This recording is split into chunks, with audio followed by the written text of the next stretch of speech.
Então, mais uma vez, bom dia a todos. Peço desculpa aqui pelos contratempos. Isto é para nos lembrar que ainda estamos aqui, nós estamos no céu. No céu não vai haver estes contratempos, quer dizer.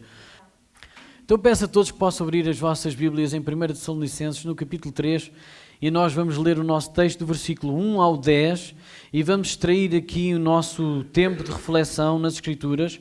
Que o Senhor nos abençoe, nos guarde, nos edifique e nos oriente. Então creio que todos os irmãos, toda a Assembleia já abriu, e mesmo que não tenham aberto, nós vamos ler aqui, acompanhar aqui com esta leitura, que é a mesma tradução. Então diz assim as Escrituras: pelo que, não podendo suportar mais o cuidado por vós, pareceu-nos bem ficar sozinhos em Atenas. E enviámos nosso irmão Timóteo, ministro de Deus no Evangelho de Cristo, para, em benefício da vossa fé, confirmar-vos e exortar-vos, a fim de que ninguém se inquiete com estas tribulações. Porque vós mesmos sabeis que estamos designados para isto.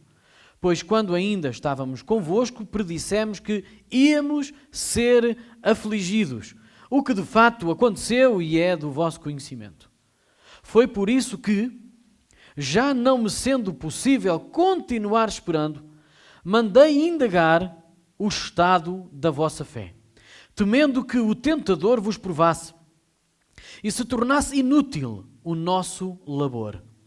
Agora, porém, com o regresso de Timóteo, vindo do vosso meio, trazendo-nos boas notícias da vossa fé e do vosso amor, e ainda de que sempre guardais grata lembrança de nós, desejando muito ver-nos, como aliás também nós a vós outros. Sim, irmãos, por isso fomos consolados acerca de vós, pela vossa fé, apesar de todas as nossas privações e tribulação. Porque agora vivemos, se é que estáis firmados no Senhor, pois que ações de graças podemos tributar a Deus no tocante a vós outros, por toda a alegria com que nos regozijamos por vossa causa, diante do nosso Deus, orando dia e noite com máximo empenho para vos ver pessoalmente e reparar as deficiências da vossa fé. É até aqui as Escrituras e nós vamos entender hoje, e nós temos vindo nas partilhas anteriores, dentro do contexto desta epístola de São Paulo aos Tessalonicenses, nós temos visto que a igreja saudável tem uma marca, ou tem marcas indeléveis, não se conseguem apagar, elas são transmitidas, são visíveis. Nós vemos que essas marcas, e por essa razão ela torna-se não só visível, mas um modelo de vida para as outras igrejas, para a outra parte do corpo de Cristo. Ela torna-se um modelo de vida, mesmo sendo confrontada com contrariedades da vida, mesmo no meio das dificuldades, porque o seu modelo é Cristo. Também vimos que a igreja saudável é uma igreja à prova de fogo. Ela não se amedronta, ela não recua diante das dificuldades, ela não se atemoriza ou não se confunde no meio da adversidade, mas ela emerge exatamente no meio da tribulação e da dificuldade para mostrar quem Cristo é nas suas vidas. E esse bom testemunho, ou a consciência de que pelo bom testemunho, sabendo que essa razão do bom testemunho é a ação da transformação que eles encontram na palavra de Deus. E esse é um testemunho que resulta de forma eficaz naqueles que creem. O que é que tu tens que eu não tenho? Porque passámos ambos pela mesma dificuldade. Contudo, tu estavas firme, constante, alegre, e eu não. A igreja tem que entender que este bom testemunho e a razão deste bom testemunho só existe na palavra, através da palavra, e tem que ser visto por quem não crê. E hoje vamos verificar que a igreja saudável é uma igreja generosa. Generosa em quê? Bom, em primeiro lugar é generosa na relação. Em segundo lugar, vamos verificar que ela é saudável, ou generosa, desculpem, na doação. Ela também é generosa no cumprimento da sua missão. E ela é generosa, por último, na alegria. Na alegria com que faz estas coisas todas. E isto tem que ser visível. Então, generosa na relação, vejam comigo no versículo 1, diz assim: pelo que, não podendo suportar mais o cuidado por vós, pareceu-nos bem ficar sozinhos em Atenas. O pelo que mostra-nos que esta é uma coordenada conclusiva. Há aqui alguma coisa que nos está a indicar um caminho. E o pelo que mostra-nos que toda a informação que nos indica um caminho está anteriormente. E nós vamos verificar isso no versículo 17 do capítulo anterior. No versículo 17 do capítulo 2, que diz assim: ora nós, irmãos, orfanados por breve tempo da vossa presença, não porém do coração, com tanto mais empenho diligenciamos com grande desejo ir ver-vos pessoalmente. Há aqui uma diferença, há uma dificuldade que eles estão a viver. Ele diz, pelo que eles sentiram-se, já não estavam na presença daqueles irmãos de Tessalónica, eles estiveram lá em Tessalónica, mostraram o Evangelho com muito furor, com fulgor, com empenho, com oração, mas eles tinham dito lá naquele momento, olha, nem tudo vai ser rosas. Nós vamos ser afligidos. E aconteceu. Eles foram perseguidos, afligidos, mas não só Paulo e os próprios discípulos, ou neste caso Silas e Timóteo, que eram os parceiros de missão, também os de Tessalónica, aqueles que creram, começaram a ser perseguidos pelos seus patrícios, pelos seus próprios familiares. E não foi uma novidade. Mas Paulo regressou a Atenas. E durante aquele período de tempo, em que Paulo sabia que eles estavam em dificuldade, eles estavam a ser perseguidos, eles porém estavam em Atenas. E diz, pelo que, não podendo suportar mais o cuidado por vós. Ouça, isto já aconteceu connosco e isto acontece connosco muitas vezes na nossa vida. Nós estamos numa dificuldade, mas saímos dela. Mas algum nosso irmão está lá. Ou um nosso pai, ou um nosso amigo. Difícil é sentir isto por um inimigo. Mas por alguém que nós amamos, por alguém que está na nossa partilha, quando nós saímos da presença deles, alguma coisa tem que mexer na nossa vida, irmãos. Nós não podemos ficar ausentes de emoção pela perda ou ausência de algum irmão nosso. Muito mais ainda quando nós sabemos que ele está a passar por uma dificuldade. Como é que nós lidamos com os nossos... O que é que cresce na nossa emoção? Porque a igreja saudável é generosa na relação.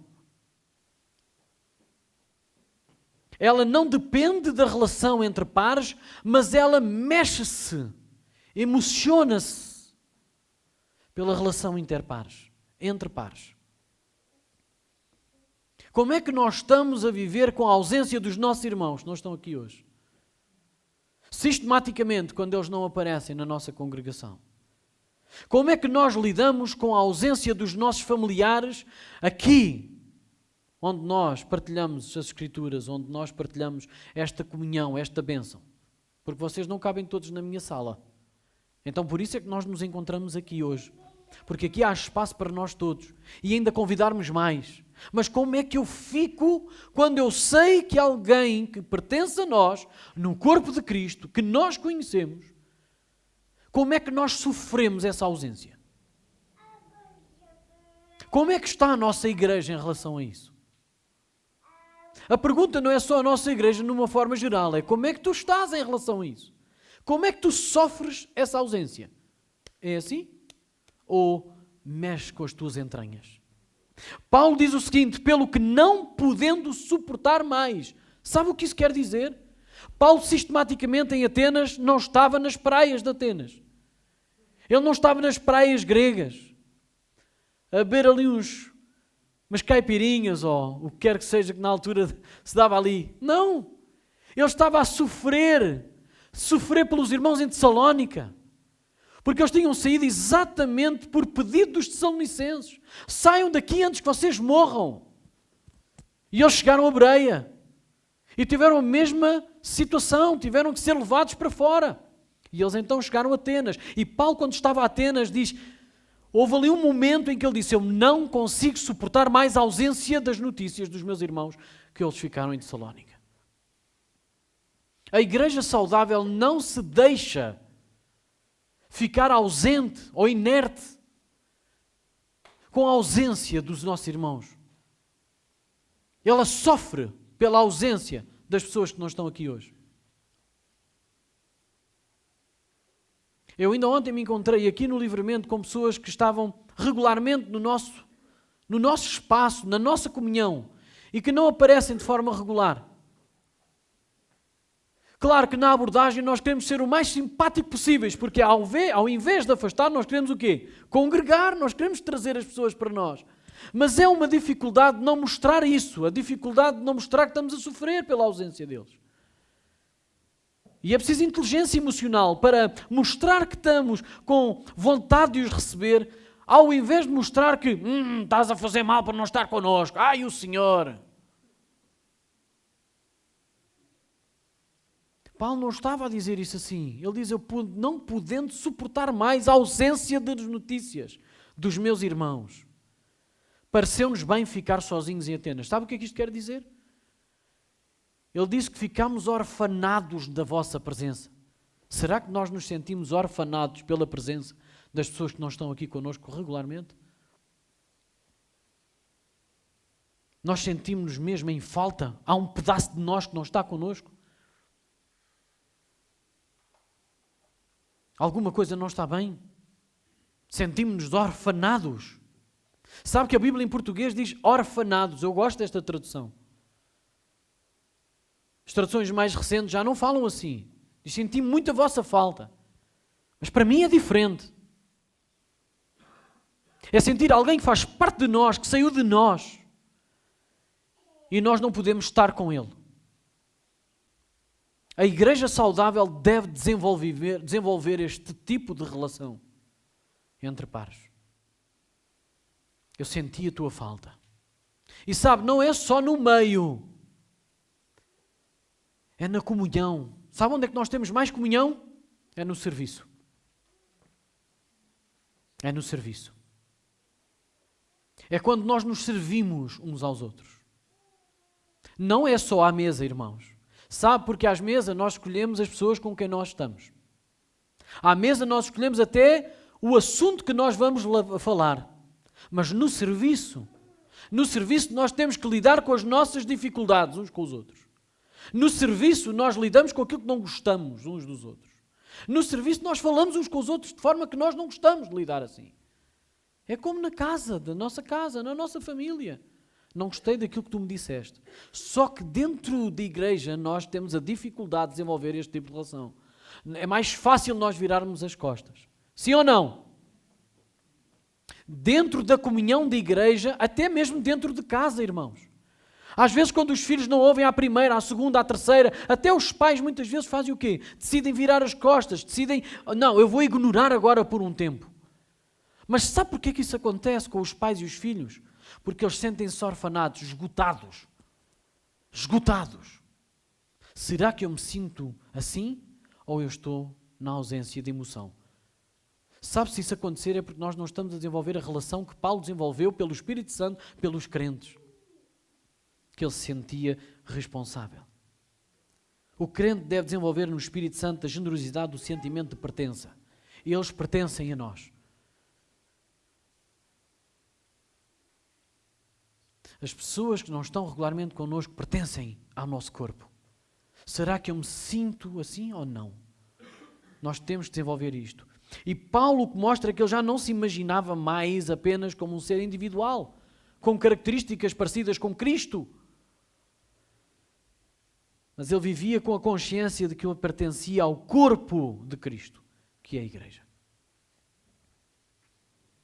1 Tessalonicenses 2,18 diz assim: por isso quisemos ir até vós. Nós já sentimos orfanados. Nós estamos mesmo a sentir a vossa falta. Por isso quisemos ir até vós. E ele diz assim, pelo menos eu, Paulo, não somente uma vez, mas duas. Ele é tão explícito, tão específico nisto. Eu senti-me impulsionado na minha gana de ir ter com vocês. Mas agora repara o que é que diz as Escrituras. Contudo, Satanás nos barrou o caminho. Eu ainda esta semana estava a falar com alguém e alguém me disse o seguinte. É interessante que muitas vezes em Atos nós vemos que o Espírito Santo lhes bloqueava o caminho, não os deixava ir para ali. Ele pensava que ia para a Macedónia, não podia ir para a Macedónia, tinha que ir para o outro lado. Ele pensava que ia para a Ásia, não podia, tinha que ir para a Macedónia. Era o Espírito Santo a contender com ele e a guiá-lo. E aqui ele diz o contrário. Eu queria mesmo ir ter com vocês. Ouçam, eu já não conseguia sentir mais a vossa ausência. Contudo, Satanás nos barrou o caminho. Paulo mostra-nos que, como crentes, devemos considerar a ausência dos nossos irmãos com muita seriedade. Com muita seriedade, com muito cuidado. Cultivando sempre em nós o sentido de pertença de um corpo ao longo desta caminhada que nós caminhamos. Sabe porquê que eu estou a dizer isto? Porque é muito fácil nós nos habituarmos apenas às pessoas que estão connosco. É tão fácil. É fácil nós deixarmos de ver uma cara e nos habituarmos a não ver essa cara. O difícil é nós cultivarmos o sentido de pertença a essa pessoa. E quanto tempo vai passando e nós não temos as notícias sobre essa pessoa e isso começar a mexer connosco. Irmãos, esta palavra é para mim. Porque eu, como pastor, tenho uma responsabilidade diferente da vossa. Vamos ver assim. Vocês agora se calhar pensaram, ufa, já estava a pensar que era para mim. É para vocês também, irmãos. Porque a minha responsabilidade pastoral é sobre o órgão aqui vivo. Mas a vossa responsabilidade é entre vocês também, uns com os outros. Essa não é uma responsabilidade única do pastor. É entre vocês. Admoestai-vos uns aos outros, amando-vos uns aos outros, suportando-vos uns aos outros, exortando-vos uns aos outros. Há muitos uns aos outros que não afunila no pastor. Mas eu falo da minha responsabilidade. Então esta palavra é para mim hoje. Por vezes nós não conseguimos entender como podem todas as coisas, porque nós muitas vezes dizemos todas as coisas contribuem para o bem daqueles que amam a Deus, que foram chamados segundo o seu decreto. Oram, ouçam. Nós muitas vezes dizemos isto, mas depois há momentos da nossa vida que nós não conseguimos conciliar esta verdade com aquilo que é a realidade no momento da nossa vida. Como é que estas coisas estão a acontecer para mim, para o bem daqueles que amam Deus? Quando existem estas coisas que nós temos consciência que é Satanás que nos estão a proibir. Como é que nós lidamos com isto? Porque Paulo disse, eu tentei ir ter com vocês, não uma, mas duas. Contudo, Satanás não me deixou. Como é que Paulo consegue, em Romanos 8:32, começar ali a falar sobre todas as coisas que contribuem para o bem daqueles que amam a Deus e que foram chamados segundo o seu decreto? E predestinados para serem conforme a sua imagem. Então há coisas que nós temos que passar para sermos iguais ou irmos sendo trabalhados à imagem de Cristo que nós não gostamos de passar. Paulo o que é que disse quando chegou a Tessalónica? Olha, isto está a correr muito bem, mas nós vamos ser o quê? Afligidos. E aconteceu aquilo que ele tinha dito, pá. Se calhar alguns hoje em dia diziam, não devias ter falado, porque agoiraste aqui a coisa. Olha, irmãos, desculpem lá. O Senhor tem tudo no seu controle. Tudo no seu controle. Deixe-me dizer o seguinte, nada nem ninguém, nem mesmo Satanás, mudará o propósito final de Deus. E isso foi o que a igreja primitiva, a primeira igreja, concluiu unanimemente quando eles oraram depois daquelas aflições, das perseguições dos próprios fariseus, logo meses a seguir a Jesus ter sido morto. Eles dizem assim em 4:24, Atos, Tu, soberano Senhor, este é o princípio. Tu, soberano Senhor, que fizeste o céu, a terra, o mar e tudo o que neles há, que disseste por intermédio do Espírito Santo, por boca de Davi, nosso Pai teu servo, e isto fala do Salmo 1 e 2, neste caso Salmo 2, verso 1 e 2. Diz assim, porque se enfureceram os gentios e os povos imaginaram coisas vãs. Levantaram-se os reis da terra e as autoridades ajuntaram-se a uma, ou seja, todos juntos contra o Senhor e contra o seu ungido. Isto é aquilo que o Senhor mostrou através do Espírito Santo a Davi. Davi escreveu aquilo. E esta é a questão que está por responder, que agora a igreja primitiva responde em oração ao Senhor. E isto foi o que o teu Espírito Santo mostrou ao rei Davi. Como é que é possível eles juntarem-se todos juntos contra o teu ungido? Sabemos que estava escrito, mas agora sabemos a resposta. Quer ouvir a resposta? Porque verdadeiramente, versículo 27, se ajuntaram nesta cidade contra o teu santo servo Jesus, ao qual ungistes, Herodes e Pôncio Pilatos, com gentios e gente de Israel. Agora, versículo 28. Para fazerem tudo o que a tua mão e o teu propósito pré-determinaram. Irmãos, quando nós temos a certeza absoluta que nós estamos na vontade do Senhor e que o Senhor é soberano e que nada na nossa vida vem ao calhas ou sem o consentimento soberano do Senhor, nós vivemos felizes mesmo no meio da contrariedade. Seguros, firmes. Mas ainda assim, Paulo dizia em Atenas, como é que está a fé deles? Como é que está a fé deles? E é aqui que entra aquela nossa segunda parte da generosidade.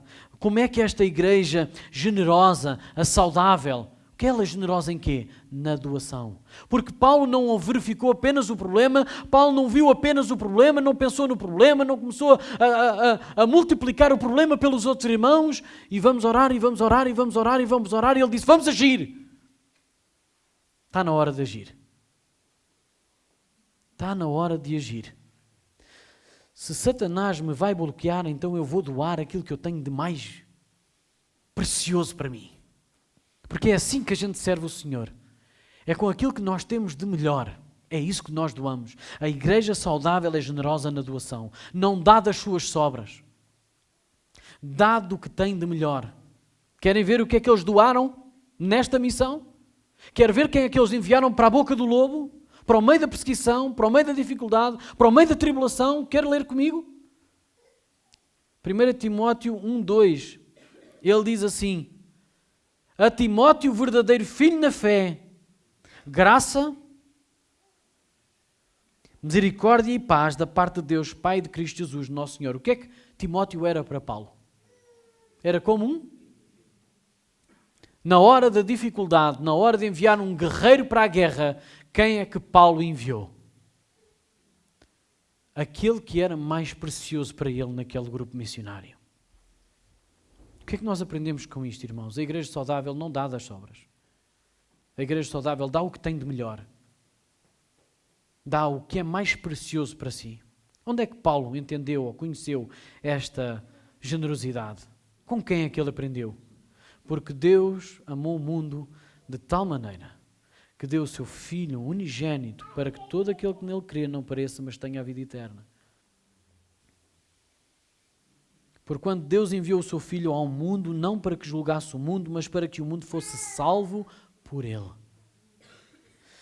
Paulo estava com dúvidas acerca da fé dos Tessalónica, porque aqueles crentes que tinham conhecido Cristo, provavelmente durante 6 meses com Paulo, foram orfanados daquele, deixem-me dizer assim, ok? Não vou dizer assim, vou dizer assim, um mentor espiritual, tá bom?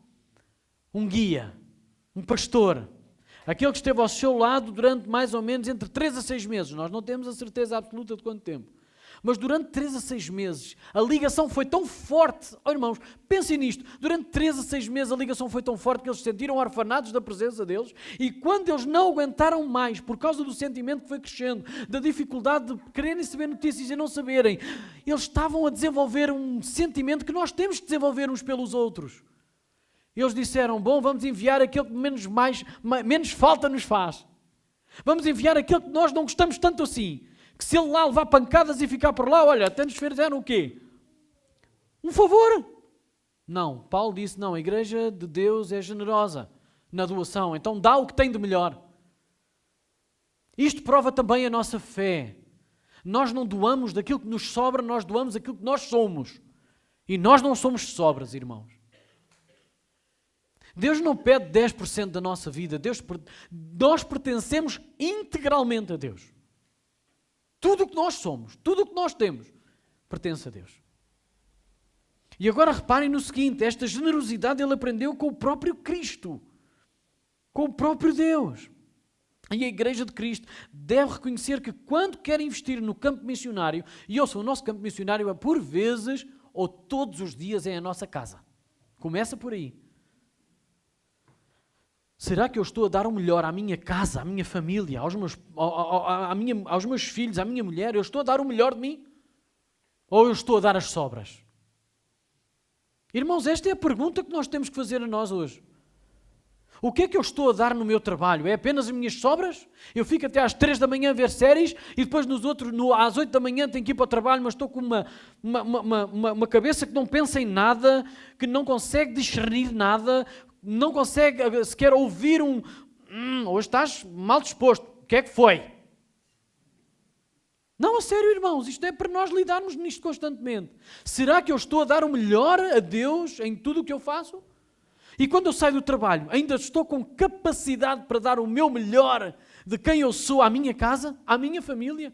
Ou quando nós temos até a fazeres aqui nesta congregação, ou na comunhão que nós decidimos ter, será que eu estou a dar o melhor que eu sou naquele momento? Ou eu estou a dar das minhas sobras?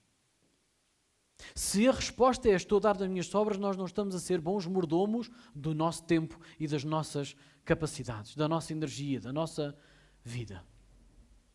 Nós não conseguimos dar tudo em todo o tempo, mas nós conseguimos dar tudo na vontade do Senhor. Paulo enviou Timóteo, aquele que para ele próprio ele considerava um filho na fé. Versículos 2 a 5. E enviámos nosso irmão Timóteo, ministro de Deus no Evangelho de Cristo.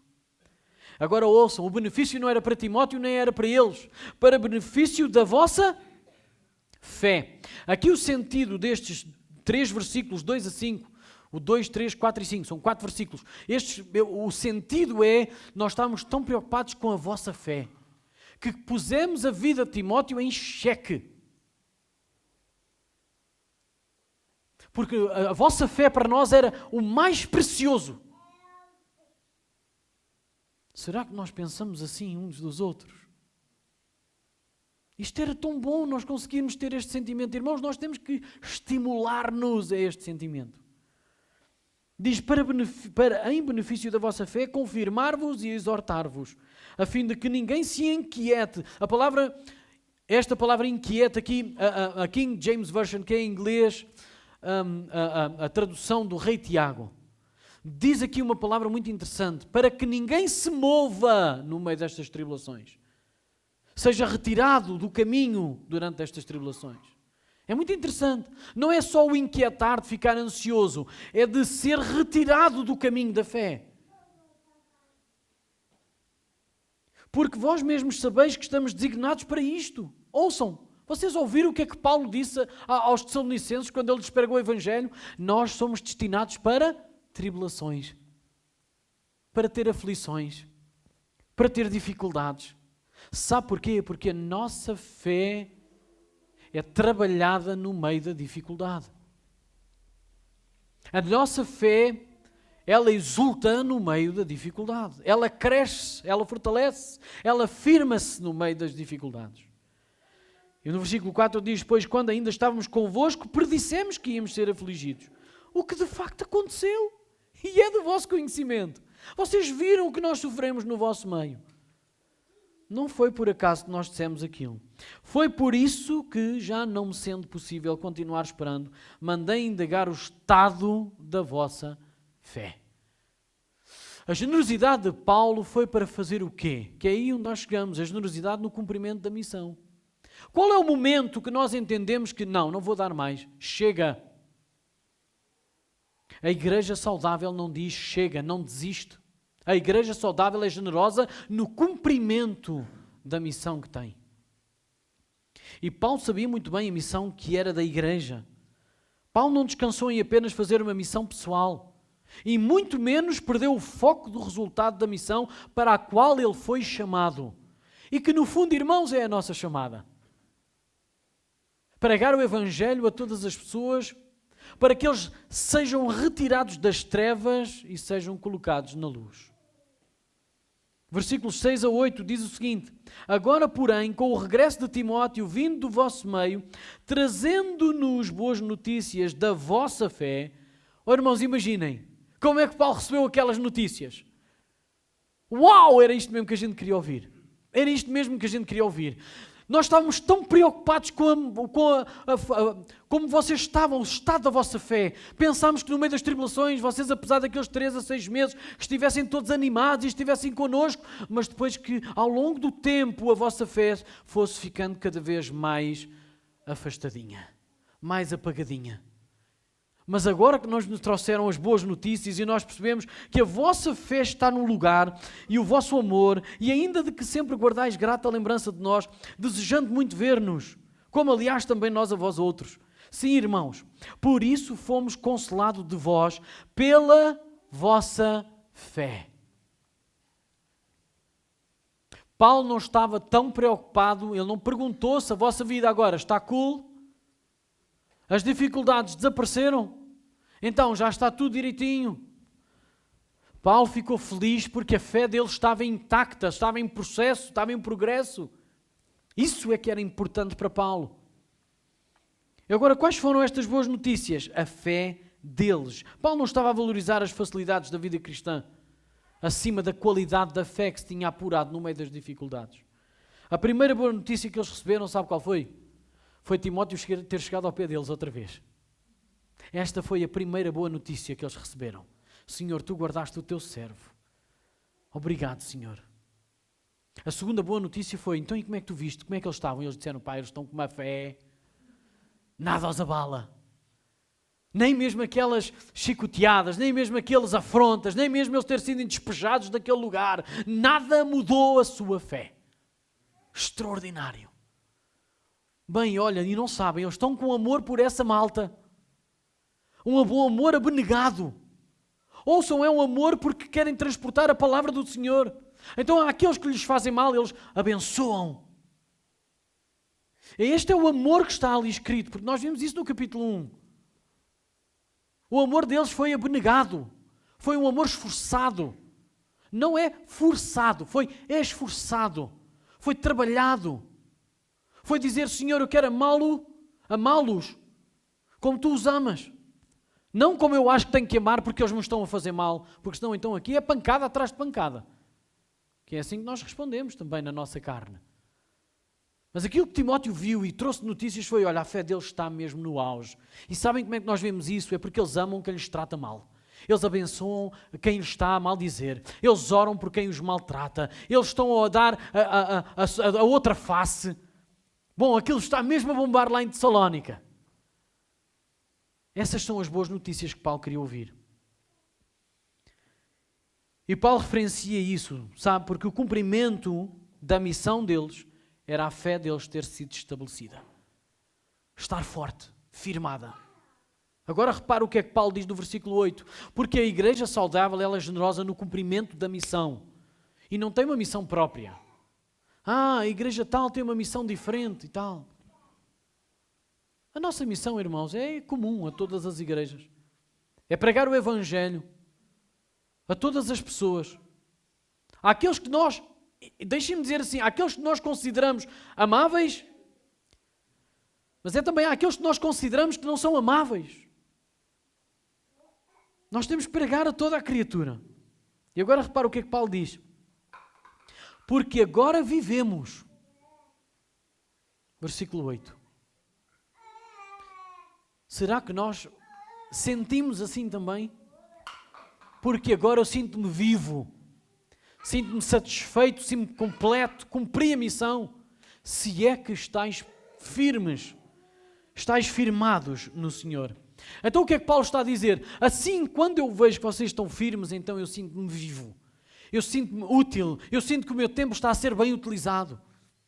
Versículo 5 diz o seguinte: foi por isso que, já não me sendo possível continuar esperando, mandei indagar o estado da vossa fé, temendo que o tentador vos provasse e se tornasse inútil o nosso labor. Ouçam o sentimento de Paulo em relação a isto é, eu estou a ver o meu trabalho a ter resultado. E nós não descansamos, irmãos, enquanto o nosso trabalho não estiver a ter resultados. A igreja saudável permanece generosa no cumprimento da sua missão. E Paulo tinha bem presente a sua missão. E nós também temos a nossa. E a igreja saudável é generosa no cumprimento da missão, mas ela também é generosa na forma como vive esse cumprimento da missão, que é generosa na alegria. Repare no que é que diz nos versículos 9 e 10. Pois que ações de graças podemos tributar a Deus no tocante a vós outros, por toda a alegria com que nos regozijamos por vossa causa. Tudo isto é acompanhado de uma alegria que é um fruto que o Espírito dá à igreja. Que no meio da tribulação, da dificuldade, deixem-me dizer assim, aos olhos das pessoas era uma desesperança, não havia hipótese, mas a igreja continua alegre, continua com gozo. Sabe o que isso é? É resultado do Espírito Santo na igreja. Amém. Isto era a Constança a concordar com o pastor. E isto coincide, irmãos, isto coincide com aquilo que as Escrituras dizem. A sua fé não vacilou, mesmo no meio de toda a perseguição feroz e ameaçadora. E estas boas notícias não foram acerca da paz e do amor conquistado entre as pessoas, que nós muitas vezes confundimos isso.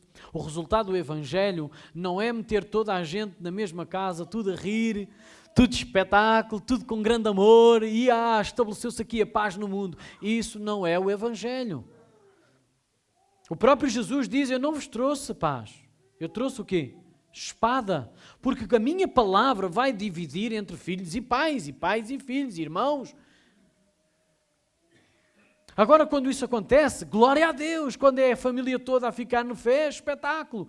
Mas a fé pregada muitas vezes traz essa divisão, essa dificuldade, essa diferença de perspectiva, essa diferença de quererem rumar um novo destino. Porque o destino realmente torna-se diferente. Pelo contrário, a alegria de Paulo foi esse motivo. Porque o motivo continuava igual. Os seus patrícios queriam desviá-los da fé. A alegria de Paulo estava na firmeza da sua fé e não no... Então e agora, malta, já está toda junta, já estão todos em paz e amor, já está tudo a comer uns com os outros. Não, não foi essa a pergunta. E muito menos essa a alegria de Paulo. Claro que isso tinha transbordado em alegria se essa fosse a realidade pela junção do Evangelho. Mas não era isso que estava a acontecer. A sua alegria estava em que a fé dos Tessalonicenses tinha sido fortalecida, mesmo enfrentando todas as adversidades ferozes e constantes. E sabe, isto concorda com aquilo que a Bíblia diz. Como é que eu posso estar feliz quando eu estou a ser ameaçado? Em Mateus 10, 28 diz, não temais os que matam o corpo e não podem matar a alma. Temei antes aquele que pode fazer perecer no inferno tanto a alma como o corpo. A quem é que nós devemos o nosso temor? Em última instância, a quem é que nós tememos? A quem é que nós devemos? A quem é que nós servimos? Ao Deus Todo-Poderoso, ao Soberano, àquele que tem tudo sobre o seu controle. E em Atos 4, 29, 30, quando esta malta, a igreja primitiva, os nossos primeiros irmãos, é que eu posso dizer assim, em fase de igreja, ok? Em fase de igreja. Porque eu acho que vou ver, tenho a certeza, Abraão está lá. Ok? Então há todos estes, em Hebreus 11 nós vemos toda esta nossa querida malta que já está lá. E que nós vamos verificar com eles, vamos estar com eles, vamos ter comunhão com eles. Mas aqui nestes momentos de início de igreja, a igreja estava a ser completamente esmagada, ou pelo menos ameaçada, deixe-me dizer assim. E diz assim em Atos 4, 29, 30. Agora, Senhor, olha para as suas ameaças e concede aos teus servos que anunciem com toda a intrepidez a tua palavra, enquanto estendes a tua mão para fazer curas, sinais e prodígios por intermédio do nome do teu santo servo Jesus. A igreja primitiva sabia bem o que estava a fazer. Eles não estavam a orar, Senhor, acaba com estas ameaças. É interessante, não é? Eles sabiam que as ameaças iam ser constantes. No entanto, eles diziam, Senhor, olha para as tuas ameaças. Ajuda-nos a entender que tu é que te preocupas com as ameaças deles. Dá-nos então vontade, dá-nos capacidade, dá-nos ousadia, dá-nos capacidade de nós pregarmos a tua palavra com intrepidez. Não olhando para aquilo que está a acontecer à nossa volta. E ajuda-nos a entender que o resultado é vidas transformadas. Paulo estava tremendamente grato a Deus pelas boas notícias que tinha recebido por parte de Timóteo acerca dos irmãos em Tessalónica. E Paulo termina a dizer, ou eu é que vou terminar com aquilo que Paulo está a dizer, versículos 9 e 10 diz: pois que ações de graças podemos tributar a Deus no tocante a vós outros. O que é que nós podemos agradecer a Deus em relação a vocês, se não é a alegria com que nós regozijamos por vossa causa? Mas ouçam, eles estavam a dizer assim: ainda não está completo. Nós estamos constantemente alegres e acreditando que nós ainda vamos aí ter com vocês para ajudar-vos a crescer nas vossas deficiências da fé. Sabe que a igreja saudável, ela é generosa também na sua própria consciência das suas necessidades. E isto é muito importante nós sabermos isto. Porque a igreja saudável é generosa sem achar que existe um momento em que já deu o suficiente. Deixem-me dizer o seguinte: quando eu digo igreja saudável, eu estou a falar do crente saudável. Nós ainda não demos o suficiente, irmãos. Nós ainda estamos a caminhar. Quem ainda está a ouvir, quem ainda está a respirar, então ainda não chegou lá, ainda não chegou lá. A igreja saudável é generosa sem achar que existe um momento em que já deu o suficiente para que possa pedir alguma retribuição a Deus. Senhor, é agora. Eu já dei o suficiente, agora é a tua vez de me dar. Ouça, isto não faz parte da consciência da igreja saudável. A igreja saudável, na sua generosidade, reconhece que tudo o que tem e tudo o que é, vem de Deus. Ele é quem merece toda a honra e glória por tudo o que é feito através do corpo. Deixem-me terminar assim, eu peço ao grupo de louvor que possa subir. Em suma, a igreja saudável é generosa na relação que desenvolve com as pessoas à sua volta, principalmente com os da fé, criando laços de afeição familiar, doando-se generosamente, tendo sempre em vista o cumprimento da missão que recebeu de Deus. A igreja saudável, por mais e melhor que faça, é sempre generosa, na alegria de depender de Deus. Esta era a situação daquela igreja. A igreja saudável tem alegria em depender de Deus, reconhecendo que Ele é a raiz de todo o bom fruto que nós podemos alguma vez dar ou alcançar.